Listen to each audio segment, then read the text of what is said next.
Morning, Steve Ray in Chicago with the morning grain comments. Well, actually, when we look at the 2-week weather forecast, the weather looks fairly good for most of the Midwest.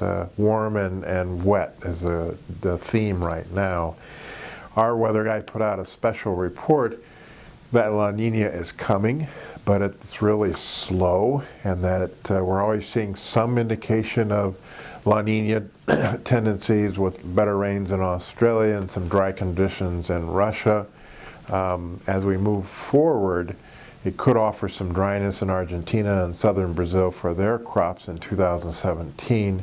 And as always, in the back of our mind, it tends to have a drier summer in the U.S., but that's kind of a long way away. We're still fishing for a bottom in this year's markets because of the bigger crops. We did have one private estimate come out from Iowa. They estimated the U.S. corn crop 175 bushels per acre. USDA's 168. That's a 15.1 billion bushel crop. And if the USDA confirms that, that should push prices lower. They got the Illinois corn yield at 200 and the Iowa at 190.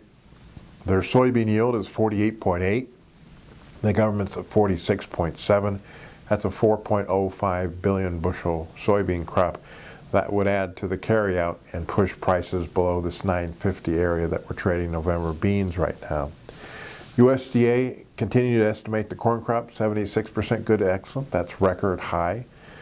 They said 91% of the crop is pollinated and 38% is dented, so we're getting past the window of hurting the crop right now. The USDA estimated the soybean crop at 72% good to excellent. That's up 1% from last week.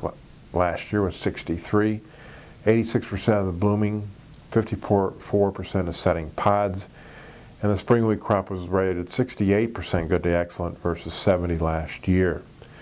We did have one group lower their Brazil corn crop to 66 million tons versus the USDA's 70, which could help our export demand. Overnight rains in the west and the Ohio River Valley. Today again rains in the west and across the southern part of the country. 6 to 10 day and 8 to 14 day suggest normal to above temps and normal rains.